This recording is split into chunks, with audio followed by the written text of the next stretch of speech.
Good morning, dear members. Thank you very much for coming in large numbers on a Sunday morning. We have with us Dr. Girish Ahuja, who will be addressing the first session. He is acknowledged as one of the best speakers in the entire country, and he is a jewel among our CA profession. First, I will welcome him. Kindly give him a kindly stand up for Tamil Thai Varthu, followed by the ICAI motto song.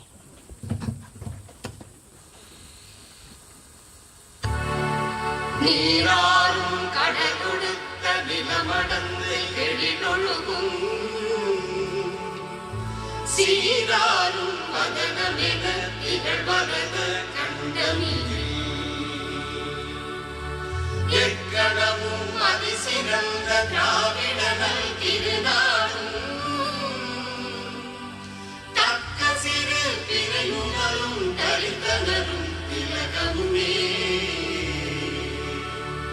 அத்திலக வாசனை போல் அனைத்துலகும் இன்பமுக எத்திசையும் புகழ் மணக்க இருந்த பெரும் தமிழனங்கே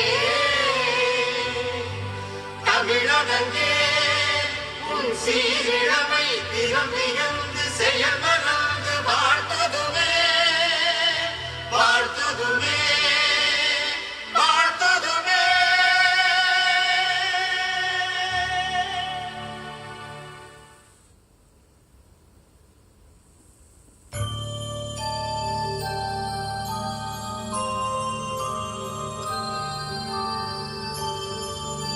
य एष सुप्तेषु जाग्रति य एष सुप्तेषु जाग्रति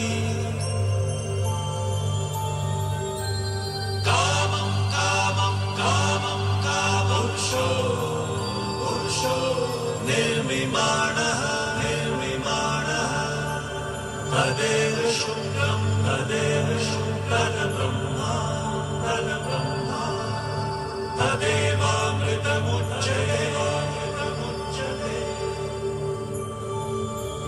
तस्मिन् लोकः शितः सर्वे तदूनात्यतीतश्चन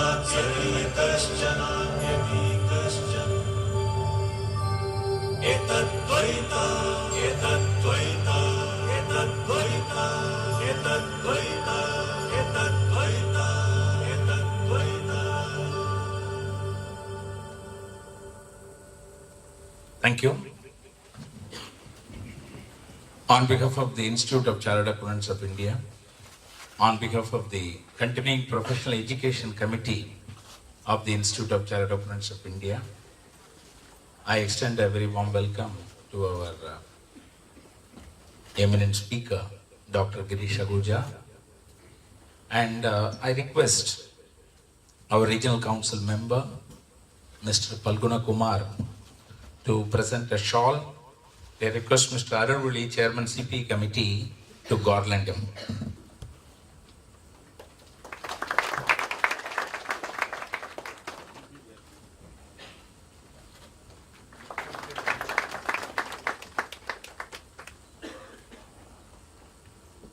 Dear friends, we have today, the first session is issues relating to unexplained cash credit, unexplained investment and unexplained expenditure, a threadbare analysis. Dr. Girish Ahuja. In fact, yesterday I thought of covering one subject. We will be covering two subjects today. The second one is tax planning strategies for HUF, AOP and BOI. These two topics assumes a greater significance for practicing chartered accountants and chartered accountants while they are planning for their tax planning purposes too. All the topics have been chosen not from theoretical thing oriented, it is of a practical significance. And these two topics, especially hearing a speaker like Dr. Girish Ahuja, his caliber is totally different. He doesn't keep any papers. There is no PowerPoint presentation, but his points are powerful. Sometimes we do find very expert speakers, when the power goes off, they are also going off. Whereas here, whether power is there or not, because the power is there in his presentation. Sometimes, listening him, we have to take reams of papers to note down the points, but he doesn't keep any paper at all as such. Only eye-to-eye contact, that is what they say, emotional quotient, interpersonal skills. The basic thing is have a eye-to-eye contact, the body language, the gestures, to attract and like a magnetic personality, attract everybody's attention. This is how, the expert and ordinary speakers, that's the distinction as such. Temples also, you find some of the temples like Balaji, everything attracts that magnetic thing actually. He is such a person. Very fortunate we have here. In fact, I want to tell you one thing. He is supposed to address today in Noida, in Delhi. NIRC organized it. And who is coming? Union Minister of State, Sinha, former Finance Minister's son, who is a Union Minister of State, he is supposed to. And at short notice, when I was there in Trivandrum for our council meeting last week, I told him, sir, you have to come. And we say, we are running a fan club for you. And I am the self-appointed leader of that fan club. And here, actually, even Rajinikanth also, whatever the program, when Satyanarayana, who is the president of the Rajinikanth Film Fans Association, he wants to do a program, that is the first priority as such. So that is why you have to give a priority. He said, ministers may come and go, your fan club is forever. He said, yes, I will come as such. So my another colleague of mine, actually Anuj Goel, is unhappy. He said, I told 20th earlier program I wanted to do, I gave no, this one, don't disturb. Actually, I also told him, you come and relax in Savera today and tomorrow, and he has come. It's we are fortunate that way. So kindly give him a very big clap for the importance he accords to our Chennai, South. And Dr. Girish Ahuja did his graduation and post-graduation from Shriram College of Commerce, Delhi, and was a position holder. In fact, he was the teacher for Arun Jaitley, sir. Arun Jaitley and sir, actually, they are neighbors. Actually, where his bungalow and his bungalow are adjacent. And in fact, he has got a special place. And he is, whenever Arun Jaitley came also for our first program, where he has talked about the famous tax terrorism. He has spoken what was there in the earlier regime, which he has spoken in Vigyan Bhawan. He is instrumental. And in fact, in the earlier stint of Arun Jaitley was the Ministry of Corporate Affairs. It is at that time it is called Ministry of Law, Justice and Company Affairs. Sir was appointed as the council member for 2 terms of Institute of Company Secretaries of India as well. And he has been nominated into the various boards also. And he is a fellow member of the Institute of Chartered Accountants of India and was placed in the merit list of both the intermediate and final examination of the Institute of Chartered Accountants of India. He has been awarded the PhD degree by Delhi University. And sometimes we have CA prefix or doctor prefix, which one we have to prefix, and qualification also every time. Sometimes by data, many of the people, 3 years back, 4 years back, it will not be changed. Only the date we will change it. Here something is added. That way is a true role model for continuous professional education. Continuous professional education, they say growing old is mandatory, growing wise is optional. And growing wise is also mandatory as far as CA Institute is concerned. And here is a person who has always keep himself updated. True role model for CPE, is a visiting faculty member of the Institute of Chartered Accountants of India, ICSI, ICAI and various management institute. A brilliant academician and much in demand faculty. His classes are always jam-packed and a virtual darling for CA student fraternity as well. And as I told you, in Chennai, he has got a very mass fan following, and I'm sure there will be fan clubs functioning in his name as well. And he had been nominated for 2 terms by the government to the Central Council of the Institute of Company Secretaries of India. He was a member of the Accounting Standards Board of the Institute of Chartered Accountants of India for 3 years.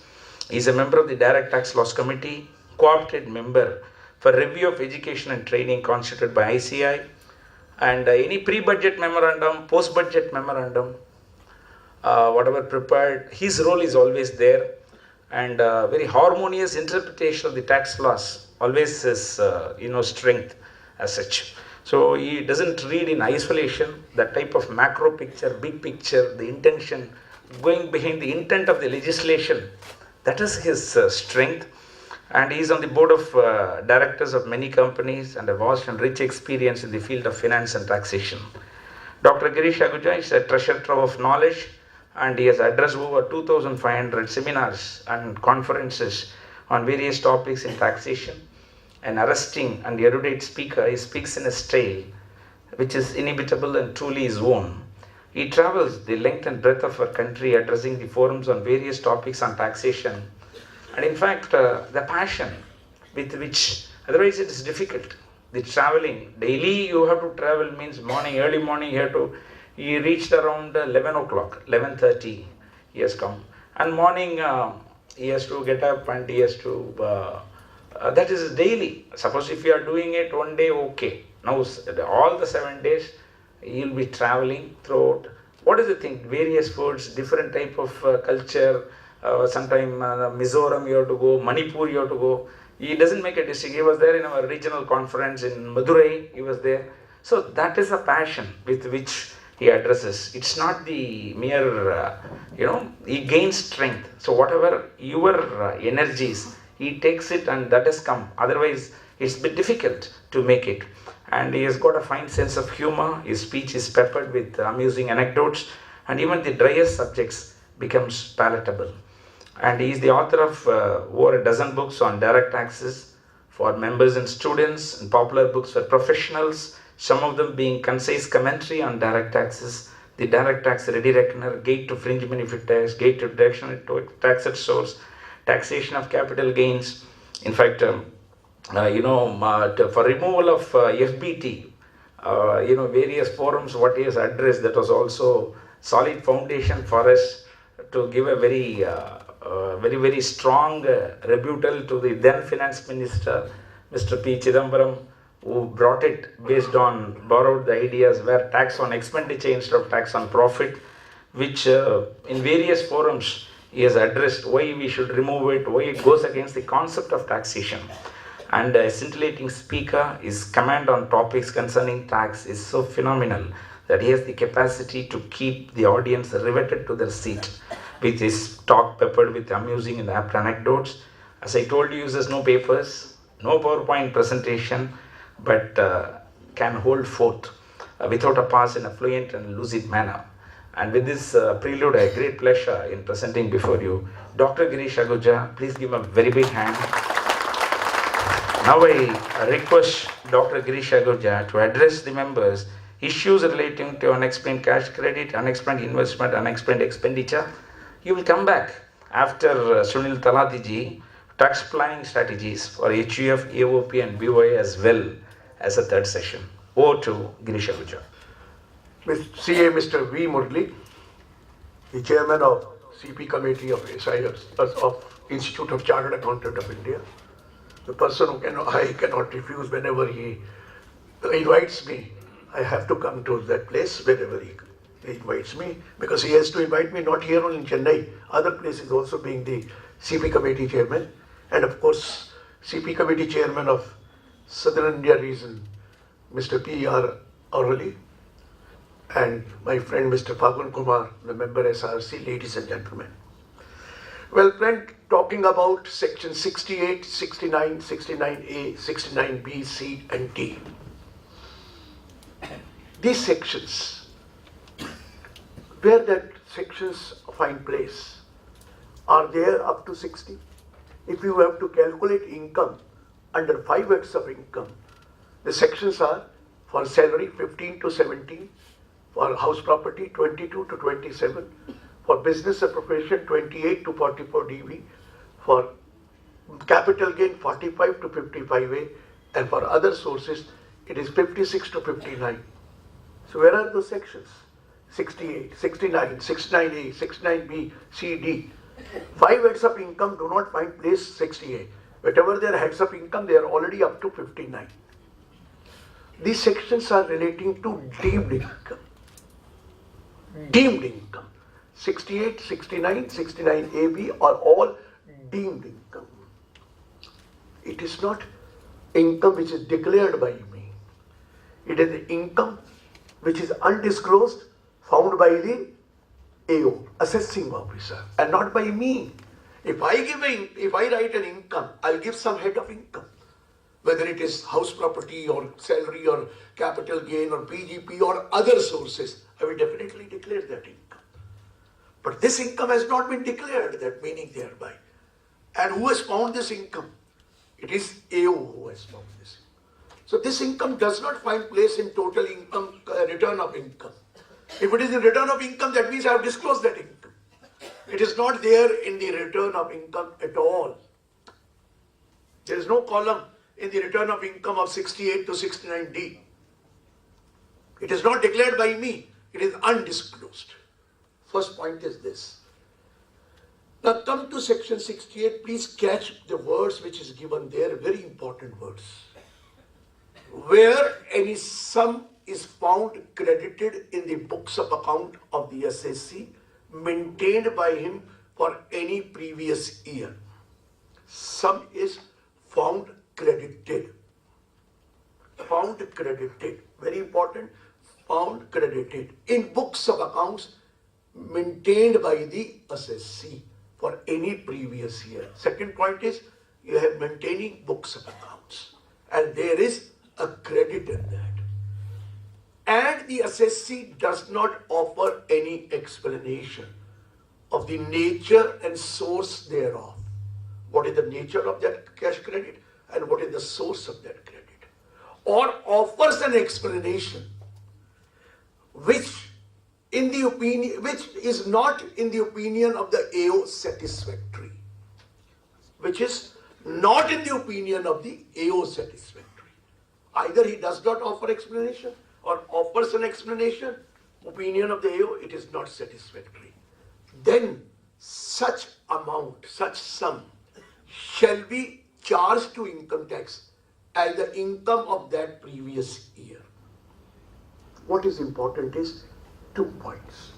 There must be books of accounts maintained by the SSC. And second is, there is a sum found credited there. These are the 2 important points. And he is asking for explanation. What time he will ask for explanation? Not in the return of income, at the time of assessment or reassessment. He is asking for explanation. And you do not offer any explanation about the nature and source of that credit. Or explanation offered by you is not in the opinion of AO satisfactory. Then such income shall be charged to income tax. Meaning thereby, you have not filed that income, you have not furnished that income. AO finds there is some credit in their books of accounts and is asking explanation. And you are not giving explanation. Or giving explanation not found satisfactory. He has taken this as your income and taxable. Other sections also very similar, I'll come to that. But where it is taxable, under which head? There are only 5 heads of income. And 5 heads of income, you have not shown that income. It has been found by AO. He has to tax this income under some particular head. So we put it under the residuary category. But otherwise, there is no head of income for that. Had there been head of income, it would have been discussed up to section 59. It has been discussed after that. All sections are over for computation of income, aggregation of total income is under 66 and thereafter it is there. So this is not declared by you, it is a credit. Now the point is, the word used is it may be charged to income tax. The word last is AO may charge this to income tax as the income of that previous year. The word is may.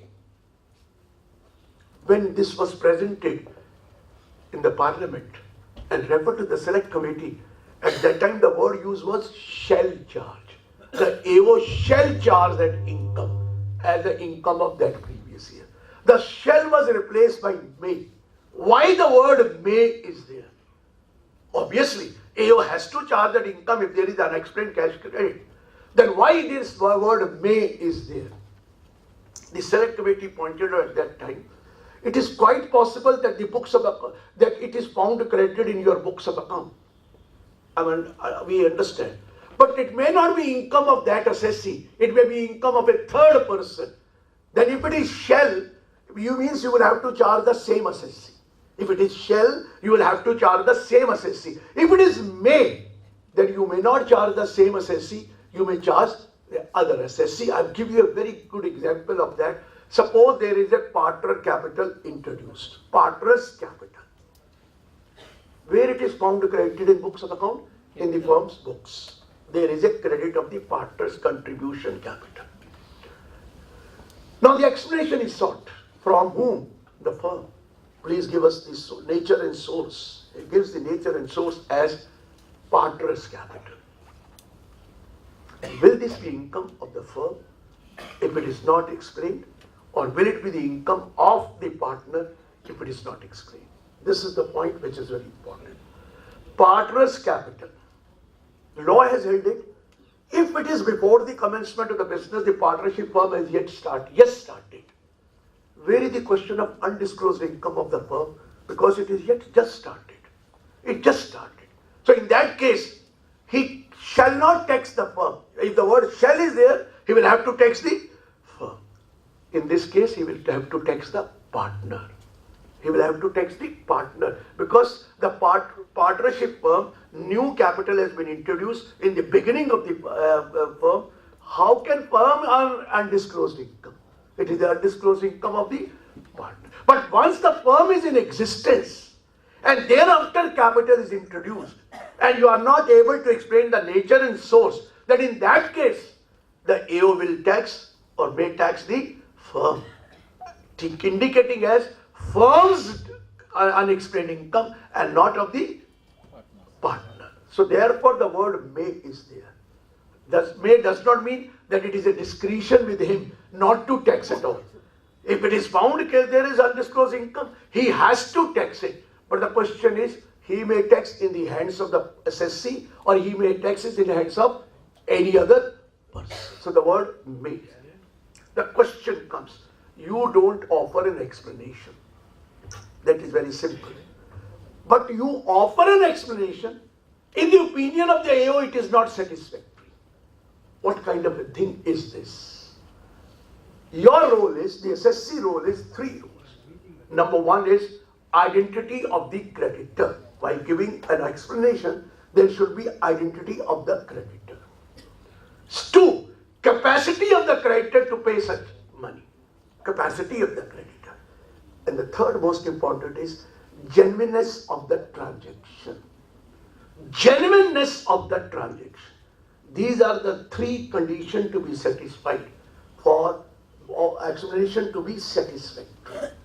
If you give these three things, then the onus is shifted to the AO to prove that it is undisclosed income. To prove that it is undisclosed. But your role is three conditions to be satisfied for giving a proper explanation. Identity of the creditor.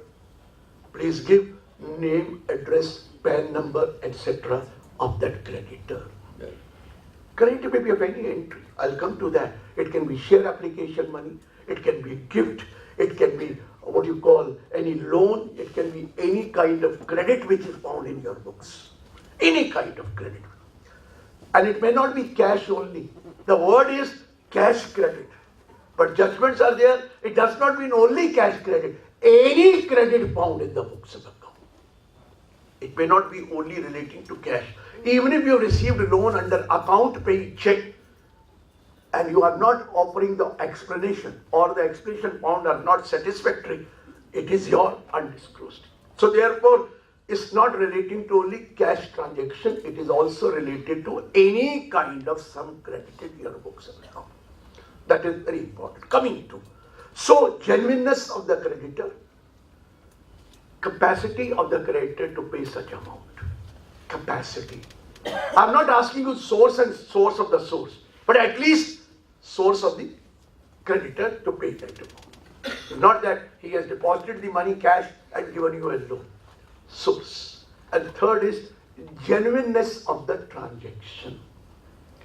These three things are very important for you to explain, and if you offer that explanation, the matter is over, the owner shifted to the A. But if you are not able to give all these three replies, then onus remains with you and it will be treated as undisclosed income of that previous year in which it is found credited in your books of accounts. Coming to that, very important. I'm coming to a very important point, please note, and then I'll compare it. Section 115 BBE will be ultimately very important when with section this. Now what is section 115 BBE? And then I'll come to many things. It says where the total income of the assessee includes, section 115 BBE says where the total income of the assessee includes income referred to in section 68, 69, 69A, 69B, 69C, 69D, such income shall be chargeable to income tax at a special rate of 30%. This is 115 BBE, 30%. And the balance total income shall be chargeable to income tax at the rate applicable. At the rate applicable. Meaning thereby, if the AO has included this income as undisclosed income, either under section 68 and onwards, then this income will be taxable at the rate of 30%. It is 30%. And balance income, your normal rate or special rate. You know, let me tell you one thing. We are not clear about the foundations. The question is, your total income is taxable at what rate? What are the rates, if you can tell me? What are the rates of income tax of taxing the total income? What are the rates, sir? 10, 20, 30. What are the rates? 10, 20, 30. 10, 20, 30%. We are concerned only with individual, not with the company. Or what are the rates? Ask anybody, they will say 10, 20 or the, no. There are only two rates applicable under to tax the total income. Two rates. One is special rate, another is normal rates. These are the two rates. Why you are saying that 10, 20, 30? No, total income is taxable at two rates. One is special rates. Another is, see your return of income. Every day you are filing the return of income and you are aware of that, but you still there. Normal rates are of two types. One is slab rate, the other is normal rate. Flat rate. And special rate are always flat rate. Special rates are always flat rate. But normal rates are either slab rate or flat. Where are the rates of income tax given? Where are the rate of income tax given? Where are the rates of income tax given? Anyone? Rates of income tax. Given in the book. Where are the rates? Pardon me? In the Finance Act. It's partially correct. Where are the rates of income tax given? I never asked you where the rate of normal income tax is, normal rate is given. Where are the rates of income tax given? Income tax rate are given at two places. One, special rates, which are given in chapter 12 of the Income Tax Act, starting from 111A and going right up to 115B, B, E. 111A, you know that what is 111A? 112 long-term capital gain, 115B, 115 double B, 115A, 115AB, 115AC, 115AD, 115B, BBA, 115 BBC, 115 BBD, 115 BBE. They are all rates, special rates of income tax. They are special. Where are they given? It is given in the Income Tax Act. And where are the normal rates given? The normal rate of income tax are given in the relevant Finance Act. In the relevant Finance Act. Very true. Where it is given? Schedule 1. Schedule 1 attached to the Finance Act. But wait a minute. What are the slab rate for individual? for assessment year 15-16, slab rate for individual, for assessment year 15-16, income tax rate. Anyone? Income tax rate, you'll say up to 250 it is exempt, next 250 10%, next 5 lakh 20%. Sir, the rates have not come yet. Rates have not come. Income tax rate for assessment year 15-16 have not come. But you always do it. No, sir. Schedule 1 has three part. Part 3 is giving you advanced income tax rate for financial year 14-15 or assessment year 15-16. It is advanced income tax rate. It's not income tax rate, advanced income tax rate. Income tax rate for assessment year 15-16 have not come. They have not come. They are only advanced income tax rate given in part 3 of schedule 1. Next year when the finance act 2015 comes, part 3 will become part 1 of the relevant finance act. Part 3 will become, and then it will be rates of income tax for assessment year 15-16. So far, there is no rate of income tax here. They are rates of advanced income tax. They are not rates of income, they are rates of advanced income tax. But who has read Income Tax Act? Nobody has read. At the student age, we were not able to follow what was that act was. And at this age, we don't want to study at all. We don't feel like studying it. And even if we study, we will not follow anything in that. Such a complicated piece of legislation. You have section, it is not complete. Under the section, we have subsection, still not complete. Under the subsection, we have clause, still not complete. Under the clause, we have subclause, still not complete. Under the subclause, everybody says like that because no one has read the Income Tax Act properly. Under the subclause, in some section, there is item. And under the item, there is sub-item. Then only we have provided that. Provided also that. Provided further that. Still not complete. Explanation number 1. Explanation number 2. You are looking for a full stop. The comma may be after 3 lines. Such a piece of legislation. Who would like to read that act? I told somebody, by a friend of mine, a chartered accountant, said, go and read sometime. Some sections you will appreciate because they are very authenticated. Please go and read. He said, okay, I'll go and study today. Income tax, subsection. Next day he came shouting at me. I said, what happened? Sir, I have wasted 2.5 hours for one section. I said, so what? He said, no, I have not a problem. But the last line it was written is, this is not applicable from assessment year 2010-11. Now tell me, sir, I wasted my time. So I told him, whenever you read income tax, please see the last line first. It may not be applicable. We don't know yet whether it is applicable or not. So be careful. If at all you have to pick up Income Tax Act, see the last line first. Then only read it. Otherwise, don't waste your time. This is such a piece of legislation. Such a complicated piece of legislation. We'll go back. Coming back. So I was saying 115 BB is special rate of income tax. And it is 30%. And the other income, normal rate. And I told you, normal rate can either be slab rate or can be flat rate. So you have to tax the income at 30%. Coming to the point. Now please try to understand. Gift found in the books of account.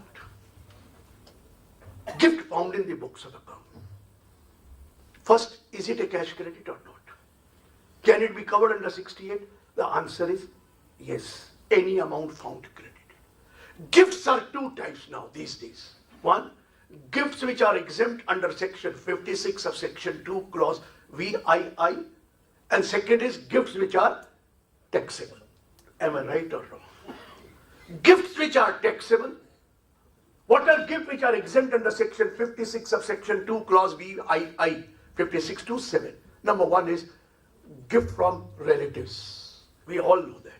If we receive a gift from relative, it is fully exempt. Long list of definitions. Gift on occasion of marriage. We all know that. It is also fully exempt. on occasion of marriage. Gift in contemplation of death, and also and so forth. Wait a minute. Gift received by me, exempt.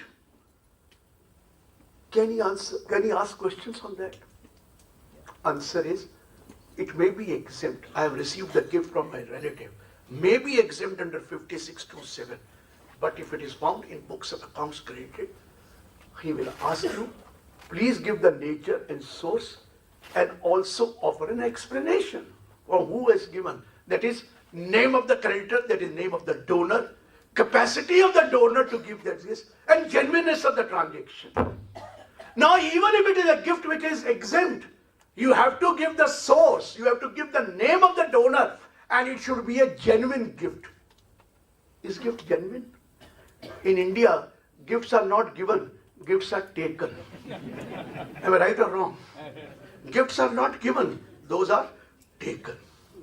So if you have taken a gift from your father or anyone, don't you have to give the nature and source? You have to explain, offer an explanation, and that gift must be genuine. If the gift is ingenuine, it is your income. It is your income.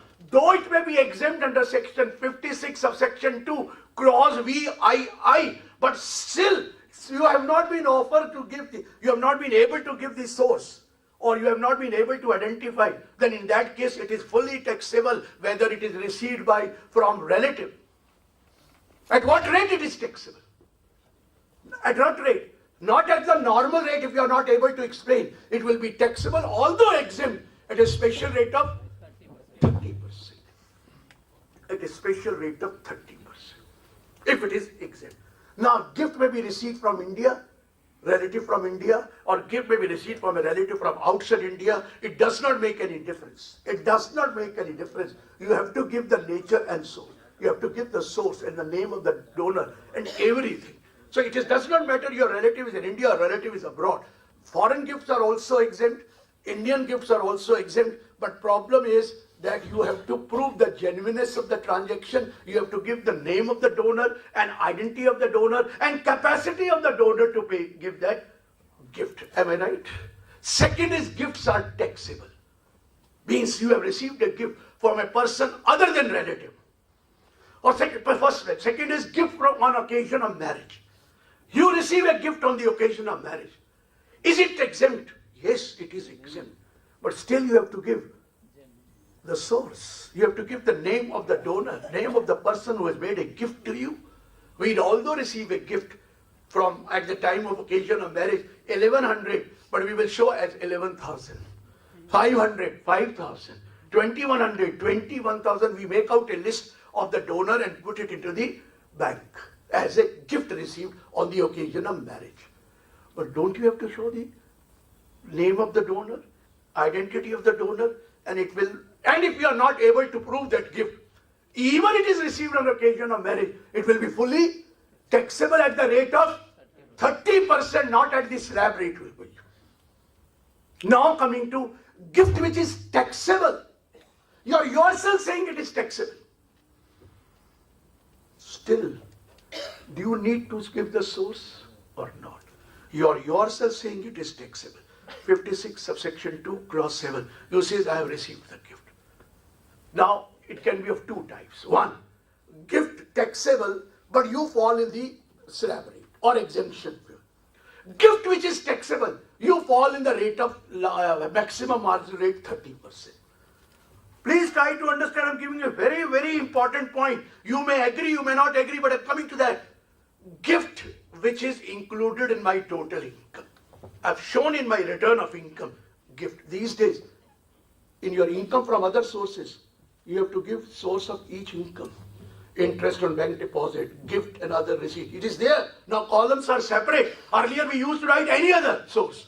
No, it is not any other source. You have to give the specific source. Even the gift source, you have to write gift.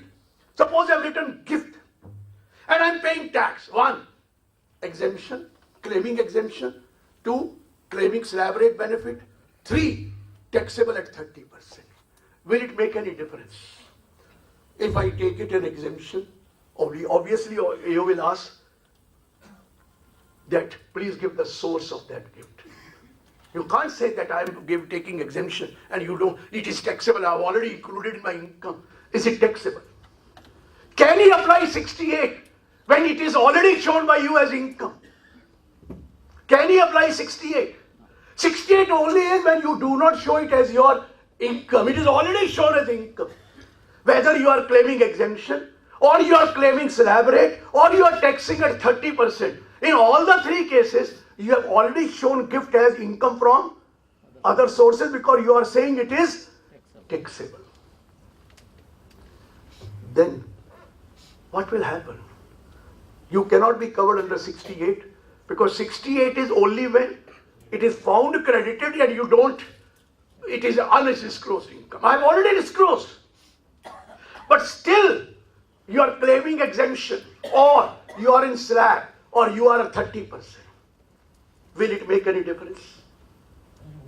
I'm asking you. Exemption, A will be more cautious. Slab rate, A will be more cautious. But if you are paying 30%, will it be all right? Still you have to give the source. Otherwise, you will be liable for penalty under section 271, subsection 1, clause C, read with explanation 4. I'll explain. Nobody agrees to that, but I'll explain that point that even if you are paying tax at the rate of 30%, you have already shown it as income. You have already shown it as an income. AO is not applying 115 BBE. Once the AO applies 115 BBE, penalty under section 271 1C is compulsory, mandatory. 1C applies 68, 69, 69A, 69B, C, D, penalty under 271 is mandatory. But I am talking about, he is not applying 68 because I have already treated as income. What is? It is charged to income tax as the income of that previous year. I have already shown as an income. I have already shown as an income, then how can he apply 68? 68 can be applied only when it is undisclosed income. But I have already shown as an income. So can he 68 apply? No. But can he levy penalty under section 271 1C? It's already shown as an income. Can he levy? I take another case, 44 AD. You are showing 8% as income. Deemed income 8%, presumptive income under 44 AD showing some business carrying on by you, and you have shown as an income 8%. And you are not maintaining any books of accounts or documents. You are not maintaining, you are not required to maintain. And you have shown that income. That income which you have shown may be taxable at a slab rate, maybe it is exemption, and maybe it is taxable at 30%. Because you may be having other incomes also. You may be having other.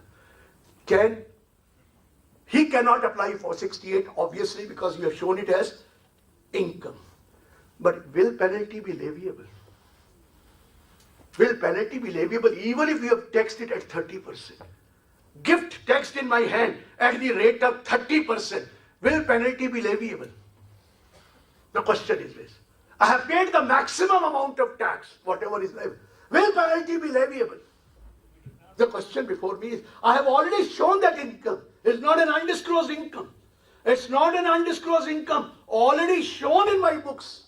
It is shown that it is an income. I'm not saying that is only credit. It is an income which is already included in my total income as income from other sources, gift. But will section 271 1C be applicable? Can he levy penalty? He says tax ought to be evaded as nil. So where is the penalty? Am I right? Somebody said no. Because penalty is to be levied, 100% of the tax ought to be evaded, maximum 300% of tax ought to be evaded. Am I right? So people say there is no question of any penalty when I have already paid tax at 30%. That means there is a VDIS. That means there is a VDIS. Show any income pay 30% and forget about it. That means there is a VDIS. You know VDIS, you understand, I think, voluntary disclosure. Give your disclosure, 40 lakh income, 2 crore income, 4 crore income, pay 30% and you enjoy the life. Will anybody be not interested? I will be most interested if I have to pay 30%. Then what is the point of any raid or research? Give your 30% and sleep. No, sir. This is the mistake which we are committing. And even the AOs are committing. They also don't know anything. We still know something. The moment you show 30% tax, they feel there is no liability, there is no penalty leviable. But this is absolutely wrong. This is absolutely wrong. Read explanation 4, situation 3, under section 271(1). What does it say? What is tax sought to be evaded? Please note the word tax sought to be evaded. As a way, if you look up, I have not evaded any tax. I have already paid 30%. If it is 30%, if it is less than 30, you may say I have evaded. But if I have already paid any 30% and disclosed that gift, where is the tax evaded? No. Read explanation 4. Tax sought to be evaded will be equal to tax on assessed income. Difference between the tax on the assessed income and the tax which would have been leviable had that income be reduced by in respect of the income which is concealed or for which you have furnished inaccurate particulars of income. Please note the word, what is written in explanation 4. Tax on assessed income. Suppose you have shown an income of rupees 5 crore, including 4 crore as gift. Tax on assessed income. Assessed income will remain the same, 5 crore, am I right? Because he has not added anything, tax on assessed income on 5 crore. Let's say the tax is 1 crore 40 lakhs. Right? Tax on assessed. Difference between the tax on the assessed income and the tax on the income, had the income been reduced by the amount of the concealed income or furnishing the inaccurate particulars of income. Meaning thereby, on 5 crore, there is a gift of 4 crore. Reduce this 4 crore because you have furnished inaccurate particulars of income. You have not concealed the income. You have not concealed the income, but it is inaccurate particulars because you have showed it is a gift, but it was not a gift which could be proved. Meaning thereby, tax on 5 crore minus tax on 1 crore, and that is the tax sought to be evaded. Meaning thereby, you will be still liable for penalty even if the income has been showed in your return of income, if you are not able to offer an explanation or explanation offered by you is not found satisfactory. People think I have paid 30%, so very good. No sir, penalty is still leviable because you have to give the nature and source. What is the source? Source is the gift. Give me the identity, the capacity, and everything. Even if it is taxable, if it is exempt, still you have to give the source. And if it is taxable, still you have to give.